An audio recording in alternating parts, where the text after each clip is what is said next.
Well, welcome to this week's edition of Moment with Mickey for Retail Level Up. And today we have a guest, Elizabeth Turley.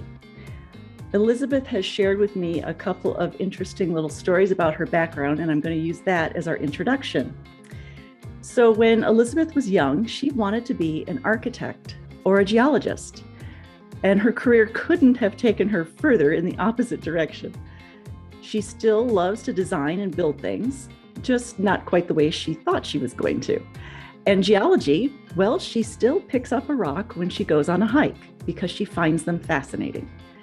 But somehow she ended up in the restaurant business, mostly because she loved fine foods, don't we all? She opened a restaurant, though, for many years in Boston and in Naples, Florida. And Elizabeth shared that everyone should work in the restaurant industry because that is absolutely where you're going to learn some of the best skills. She looked to exit that industry when she had some small children because restaurant and family, it's a pretty tough combination.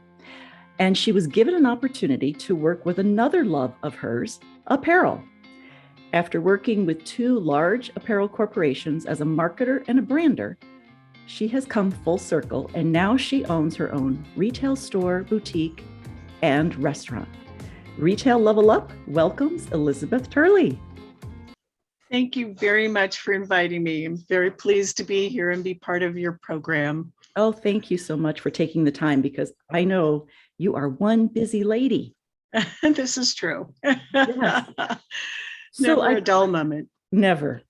I would love for you to share with our audience a little bit more about yourself and about your background. I know that you've been in restaurant, you've been working for some large apparel corporations, but give us a little bit more color on that.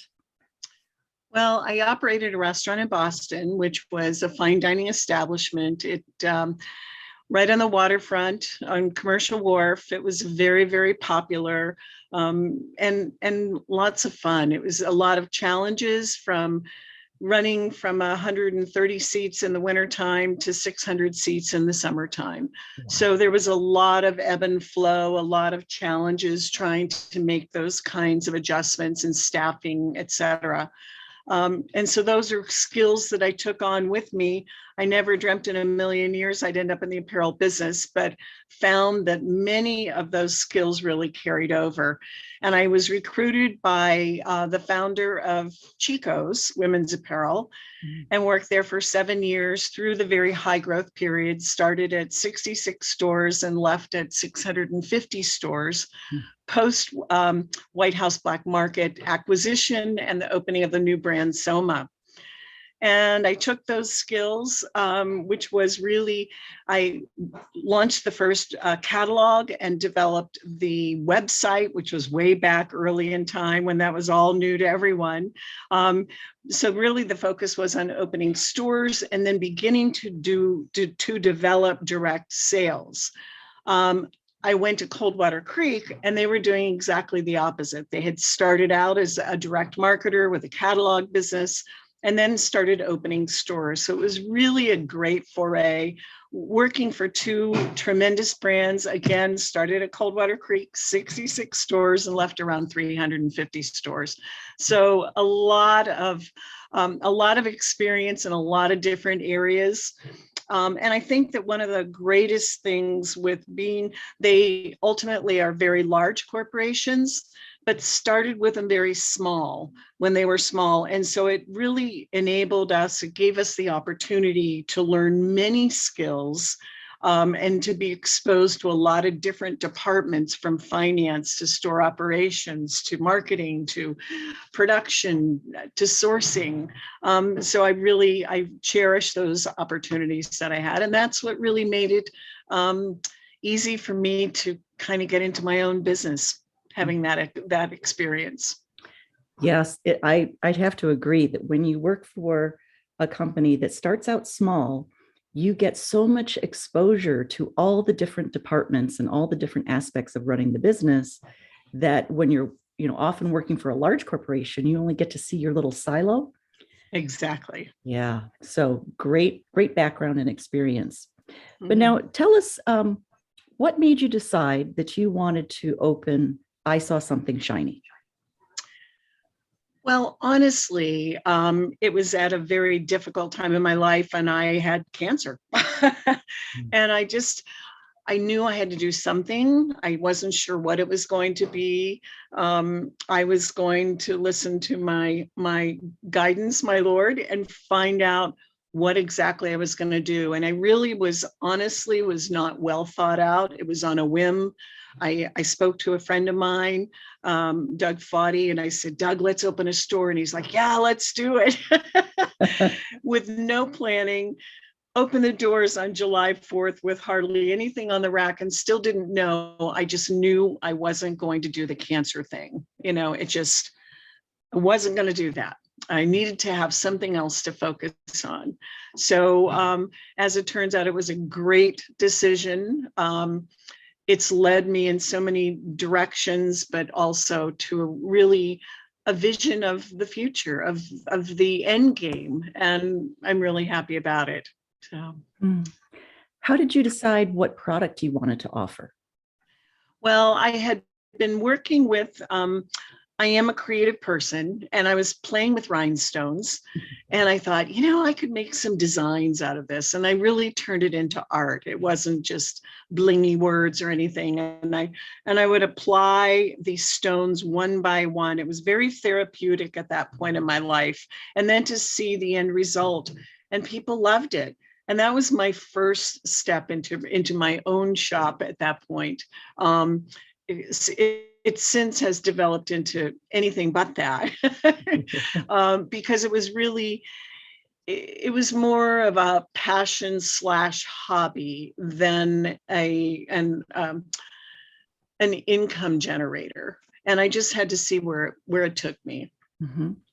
So was it that product that led you to name your store I Saw Something Shiny? Yes and no. I had to see something bright instead of focusing on my health.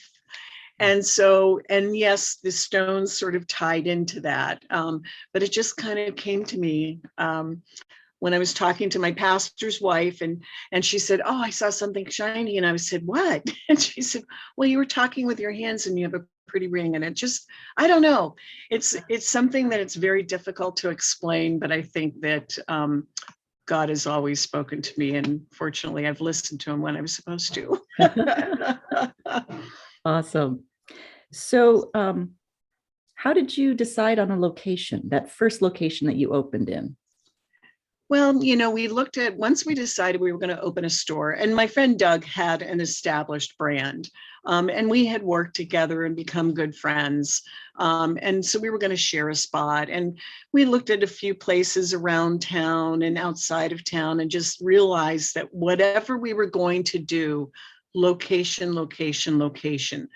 And we could start something like that somewhere else, and who knows how long it would have lasted. But considering the location, we knew that whatever we chose to do or how it evolved, it had a better chance of being successful. Mm-hmm. So First Avenue and Sandpoint, it was definitely the place to be. It is the main drag. Yep. Mm-hmm. And then what caused you to move to your new location? Well, when Doug and I we were in the location for 4.5 years. And when we actually signed the lease in the very beginning, we both said to each other, at some point, we're going to grow. One of us is going to grow out of this. And, whenever that happens, we'll just decide what happens. And I was the first one to say, oh my gosh, I need space, because it was such a tiny store. And I love shoes, and I love handbags, and I love accessories. And I didn't even have room for a purse, let alone a collection. And so I decided to look around, and I knew that there was a space available, probably in the most desirable location in the heart of downtown. It was only up a block, but that block can make a big difference. Mm-hmm. And when I looked at the space, I thought, oh my gosh, this is really big, and I don't need that much space, but I'll figure it out. And then I thought, I always loved Nordstrom. To me, it was like the shopping experience. You could go all day with your friends and shop all the different floors and then go have a martini and lunch and whatever. Not that I drank martinis at lunch, but I just always loved that concept and thought, well, I can have my shoes and purses and accessories, but I could also have a chocolate bar and a wine bar, which would definitely round out the concept. And at that time, I just didn't have any idea that I could possibly do any food. But I thought, well, this is a great experience. Experiential retail experiences, I think, which is a little redundant, are much better than having a clothing store. There's a lot more to offer.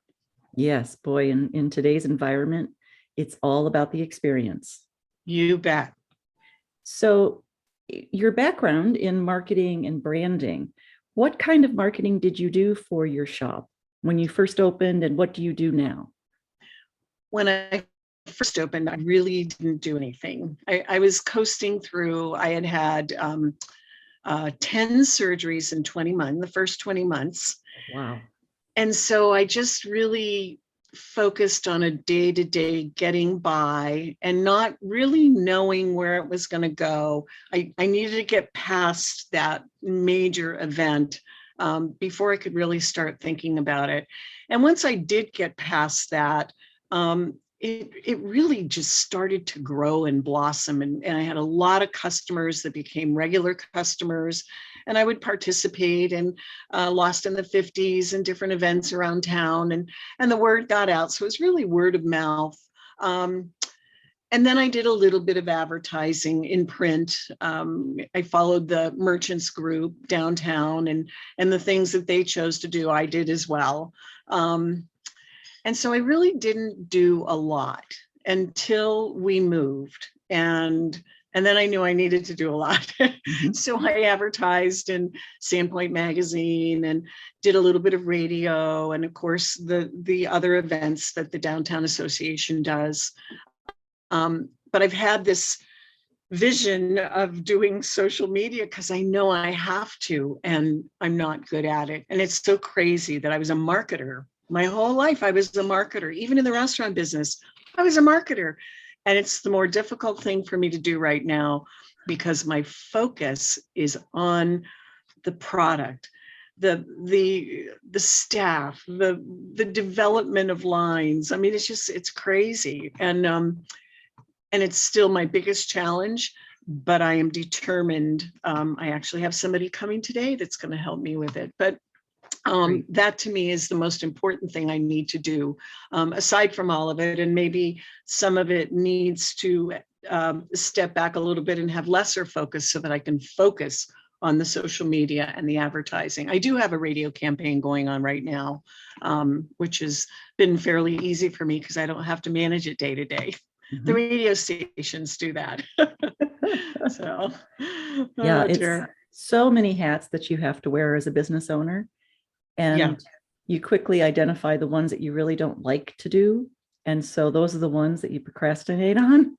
Yes, that is for sure. Oh, dear. And finding the right people to come in and help you is always a challenge, too, especially in this labor market. Well, and that's really the thing. I did have somebody come in and she's willing to set it all up for me. And, she does great photography and she has great ideas and the automation of it. But it's still at this point in time, just one more thing on my plate would be the straw that broke the camel's back. Mm-hmm. And so I really do need to have that person whose sole responsibility is focusing on my social media. Mm-hmm. So when you moved to your new location, you did add kind of like an experience thing in the back there where you offered wine. Mm-hmm. Mm-hmm. And then you decided you were going to expand that. Yeah. How did that come about? Well, it was really interesting because when we first opened, it was crazy good, busy. That we were the buzz of the town. Everything was going really, really well. I went to shows. I purchased a lot of product and came back just in time for COVID to shut us down. And when we first reopened, it went really well. And then when Sandpoint really started to get hit, you really noticed the thinning of the crowds. People were not going out. The regular customers were not going out. And once they started to, they were coming in the store and saying, I just came by to say hi. I don't really need anything because I'm living in my sweatpants. I don't have any place to go. And I thought, oh my gosh, this is terrible. What are we going to do? And then I thought, well, I've got to create something for them to go to so that they'll come and buy something to wear to it. And so we started doing wine and food pairings, which we had catered. And of course, the profitability wasn't necessarily there, but the people really enjoyed it. Mm-hmm. And I just kept thinking more and more, I have to serve food. I have to have this all the time to really, for my wine bar to earn its keep for the per square foot, and really to give people something to do.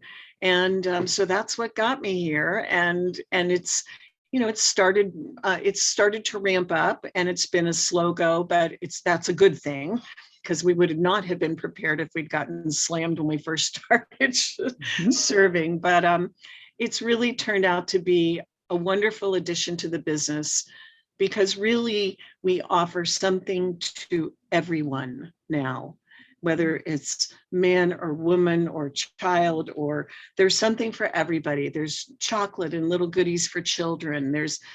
My top selling item is an AK-47 a whiskey decanter for men. It's crazy. Whoever thought, and my shoes and bags and so on for women, they just love it. And so there really is something for everything, and the whole family can come for lunch, and we'll be serving our dinners pretty soon too. Oh, wow. So expanding to full-time lunch and dinner. Yeah. Yes. Okay. Well, now that you've said it, you have to do it, right? I know. Well, we have to do it this weekend anyway, because somebody came in and said, I want to make a reservation for the 22nd. And I said, okay, all right, there it is. Nothing toe in the water, commitment. I'm doing it. Wow. Yeah. So can you give me an idea of just the percentage of your business that comes from the shop, the boutique part, versus your food and beverage? Is there a percentage? As of the moment, it's really only about 30%, and that does include wine sales. Okay. For our restaurant portion, or the food and beverage. The retail, of course, is about 70%. I do see that sort of balancing out a little bit as we maximize, our space for food service, and really kind of need to. Putting in a kitchen was quite an endeavor, very expensive one. Mm-hmm. So it needs to earn its keep too. Sure. But the one category that I have that brings my margins down are the shoes. I don't have a huge markup on them. They're, the average price point is between $100 and $200. And I just don't, given our community and the Northwest, I really don't want to mark them up as much as I could or should, I suppose. I think it would hurt. Food and beverage, on the other hand, has an excellent margin. So that would be why I would want to kind of give that a greater percentage of my business. Mm-hmm. So I'm still running about a 60% right now. Okay. So share with our listeners the product assortment that you have. You mentioned the shoes, handbags, accessories. Yes.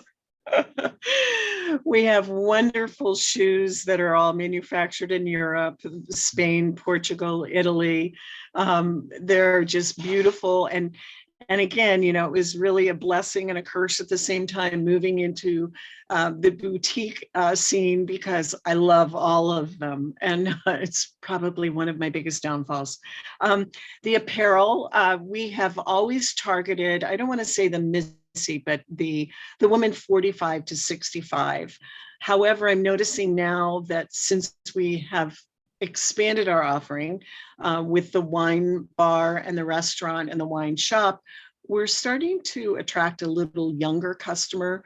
So our assortment moves more away from a Missy line to more contemporary. But it's really, it's probably still 65% of the boutique side. And in addition to the apparel and shoes, we also have gifts. So for men and for women, a little bit of home decor. It just really warms the shop up. And, I think about, I just recently started carrying wonderful lifestyle books. And, because I keep thinking, well, if anybody's stuck at home, they can always take a bottle of wine, a piece of cheese, and a great cookbook. And they're actually moving very well. And we're just bringing in now a line of fine handbags, Hammond handbags, and they're absolutely beautiful, much higher price point. So we're just putting our toe in the water with that one to see how it goes. And then, of course, we have our wine shop, and our wine shop, we offer wines that are not available anywhere else. They're not, and that's what we really like to differentiate ourselves, that everything we do is a little bit different. And the wines are not available in the grocery stores. And we've tasted them all to make sure that they've earned a space on our racks. And that gives us the opportunity to bring in wine accessories. So from wine bags to corkscrews to aerators to all kinds of things, giftable items surrounding that. And then we also have our chocolate bar, which was with us from the beginning of this location. And that business is growing like crazy. I can hardly keep it on the shelves. So wow, that's been really wonderful. And now we're doing private label coffee and other food type items, as well as putting in a deli case for cheeses, because I've been buying these beautiful wheels of cheese, and it takes a lot of charcuterie boards to use up a giant wheel of cheese. So as of this week, we're starting wine flights with cheese pairings. So if you come in for happy hour, you have the opportunity to try 4 different wines and the cheeses that are paired with them. And if you like them, you can take home the cheese and the bottle of wine. And there you go. That's Take awesome. a cookbook on the way. Yeah. So, what a fun experience. Yeah, it really, I don't know what else I can fit in this little space. Yeah. Holy cow. So now you have a website too. And so do you sell online? We do a little bit, but being the typical boutique, we don't bring in large quantities of any style. Nobody wants to see 30 of the same item on the rack, which, would really, if we did, then we could sell online. But we've found, and we do some of it, some of the basic pieces that don't, that we'll continue to bring back in again. But by the time you've photographed, done all the copy, put it up, and you're selling both in the retail store and online, all of a sudden it's gone before you're even finished posting it. Right. So there's a very quick turn on the boutique side of things. Okay, well, that makes sense. Yeah. Now we will be putting up our menus on the restaurant portion is called At the District. And the district will have its own website and menus and so on that will be updated frequently. That's so cute. I saw something shiny at the district. Yes. Very cute. So when you first started, and maybe when you first started, you didn't do this because you've explained, how you started, but do you now have a business plan? Yes and no. I do have a business plan. At the launch of 313, our current address, I had a business plan because it was a very different animal than what we had moved from. as we add on all of these pieces of the business, they basically get their own business plan, because they were not part of the original plan.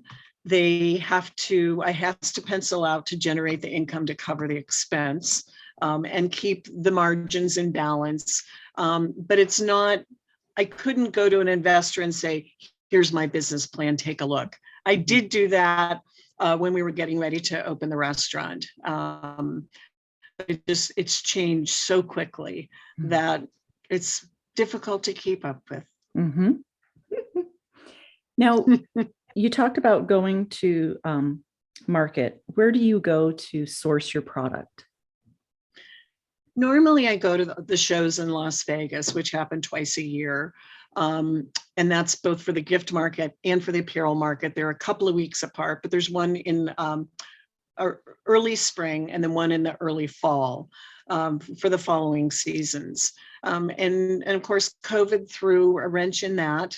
And, I didn't go to shows until I went again this fall. Couldn't make it to Vegas, but in Vegas, it's all there. You have 6 different apparel shows. You have the world market for gifts and home decor. So it's my place to go. There are many across the country. Dallas and Atlanta are very big markets too, LA, but that's really where I get the best work done. Mm-hmm. Everybody's there. Yep. So do you have a mission statement? I do, and I kind of play with it from time to time and just think, because it's always been, for me, it's all about the experience, and we want to create an environment that's welcoming to everybody. I want anybody that comes through the door. I don't want a man to walk and go, oh, it's a dress shop. I don't want anyone to come in and say, oh my gosh, it's too expensive for me, because it's not. You can buy a piece of chocolate for 75 cents. There's something for everyone. So it's an environment that's welcoming to everyone and offers something that is satisfying to each individual. We strive to create memories. Oh, that's beautiful. Well done. Well, thank you. So would you share some of the tools, specifically the technical type of services? Because I found that a lot of people, when they're thinking about maybe opening up their own place, just where do they go to, point of sale system, credit card processing, how do they manage all of that? And so I would love for you to share what you use to help you. Sure. Having been in business before, I know how difficult it is to manage all of the various parts. So I tried to find a POS system that would do the most for me possible. I even still have a hard time. I use Square. So Square for retail controls or reports on my inventory. I can do time card on it, payroll on it. And it works for both businesses. I've gone back to them many times and said, you really need to fine tune the retail portion and the restaurant portion, because they're 2 different apps, because I'm a hybrid and there are many of us out there that you could, expand on to create a product that would work better for us. And so I've been telling them, please use me as a beta. You need to come here and see what I do to make it easier. And I just got a request yesterday to be part of the beta program. So I'm very excited about that. That's but great. It also incorporates, the credit card processing. And as I say, all of the reporting, it's very robust reporting. Now, it wouldn't be the same level as when I worked at Coldwater Creek or when I worked at Chico's. It's just not that big. But for me as an individual, because I still take care of my own books, I do all of my own ordering, I do my replenishment, and it's a lot. And I still, I'm trying to get Square to talk to QuickBooks a little bit better. Now, that's not to say that that's the way it's going to be forever. I'm not one that wants to hold on to all of that. I'm looking for people to pass that off to. But it is the easiest for me at this point. We'll move away from it at some point. Sure. And speaking of people, how many employees do you have? We have just hired 3 new gals, so we are up to 10. Wow. I know I can't, but keeping in mind that just about everybody's part-time. And those are the challenges of the day. I mean, it's really difficult to find. I'm having difficulty. I know I'm not alone, finding full-time people that can take on this chunk of responsibility and this chunk of responsibility. I'm really focused on hiring those people. But in the meantime, I'm satisfied with somebody that can work 4 days a week. Not satisfied, but I'm happy that I have them because it's difficult these days. That's one of the biggest challenges. I had much bigger ideas, not in the distant past. And I'm so glad I decided not to go take that path, because I would have failed not being able to hire the people that would be necessary to drive that business. So baby steps, little by little, Yep. making sure it's not just my plan, but God's involved there too, and I'm listening. So what was the most surprising thing you discovered opening your own store? The most surprising thing, I guess, was realizing how much I would enjoy being my own boss. I was always sort of, a square peg in a round hole corporately anyway, because I've always had so many ideas. It's the idea du jour. Everybody, anytime I say it to my team, oh, I've got an idea, and they go, oh, here she goes.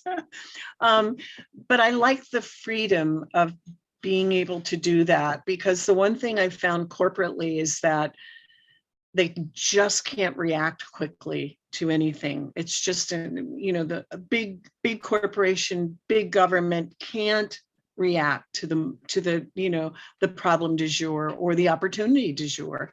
And I guess I was surprised how quickly I could react and turn on a dime and make it the best it can be.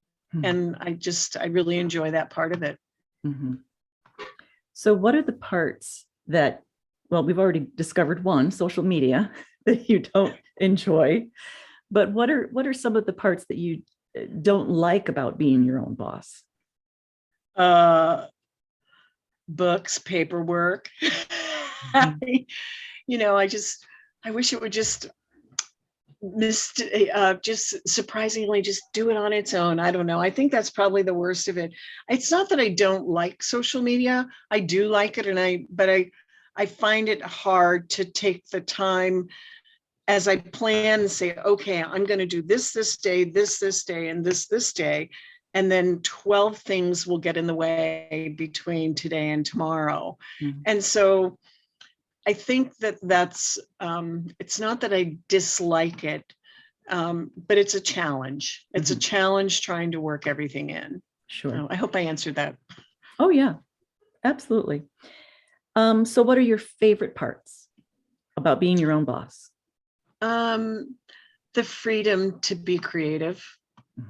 It just, I love that. It's whether it's selecting product or whether it's selecting shoes or creating a menu item or, I love that part of it. It's creative. And I think the other thing that I probably haven't mentioned enough is I love mentoring staff. I love being able to teach them what I've learned. I love to hear back from them, their ideas, and be able to incorporate that. It's really rewarding, I think, too, with the customers that come in and just, you've made a difference in their day. That's incredibly rewarding. And I can say that we did it. Our little team did that. They made that person happy and they accomplished that. And that's fun. Yeah. It's very fun. So what advice do you have to someone who's thinking about opening their own retail store? Advice as far as what they definitely should do? Really, we all come up, I think, with so many ideas, and they can be great dreams. And if you don't look into them, you may miss an opportunity.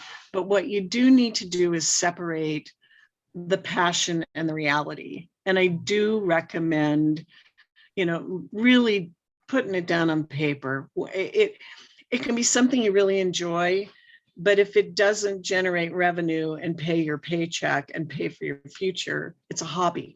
And I learned that. Of course, early in the years of this business, I mean, it was fine to let it be my hobby, because it was keeping me sane, and it gave me a path to good health.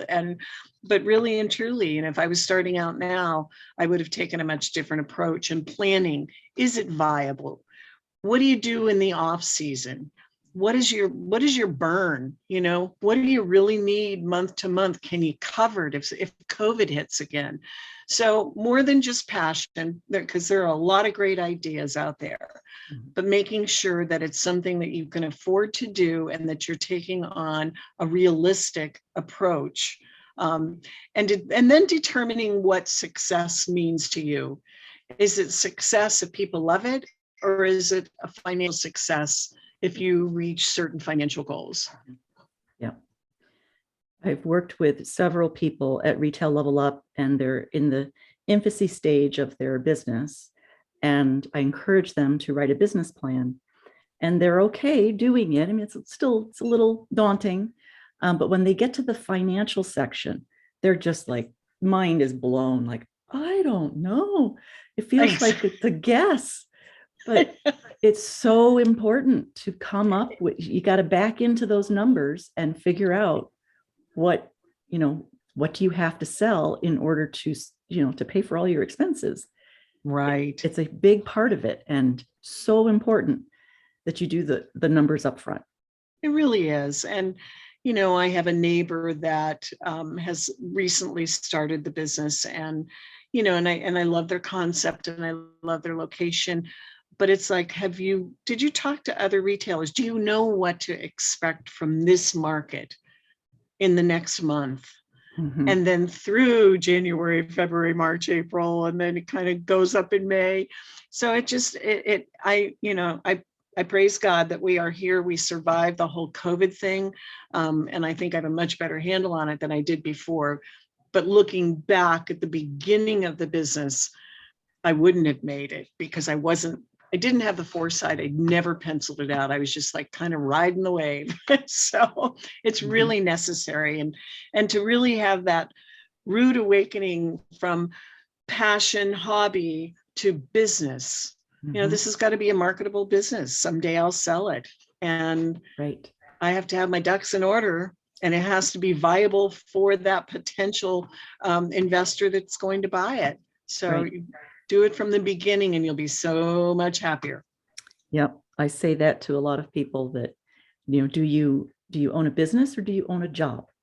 Exactly. If you can't, put it down on paper and say, this is what we do here and this is how we do it, you own a job. Yeah. Yep. That's so true. And so any tips on what definitely not to do? Things to avoid? I think hold on to your vision, because there will be a lot of naysayers along the way, and don't discount what they say, but put it into perspective. Because it's so easy to get off the rails, when you're listening to too many other people. Find a mentor like Mickey that will help guide you through the beginning, through the middle, and through the growth. Don't wing it on your own, but don't let too many people try to influence it, because you'll have so many different opinions and so many naysayers and so many, choose your counsel carefully. Yes. Our friends and family certainly want us to succeed and they care about us so much. But the first thing often that they say is like, ooh, isn't that a big risk? Are you sure you want to do that? Yeah. Yeah.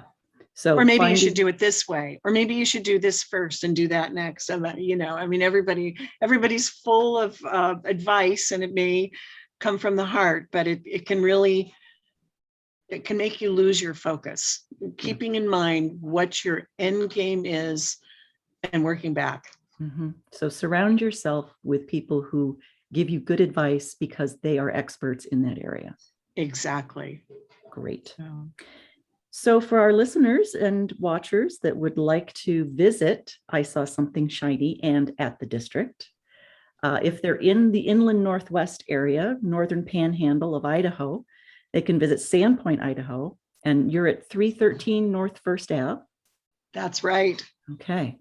And they can go online to isawsomethingshiny.com. And yes. But if you're anywhere in the area, Spokane, Washington, you're in Western Montana, North Idaho is worth a trip, and certainly Sandpoint. It truly is. We're blessed to be here. It's such a great area. There's a lot of fun things to do. For sure.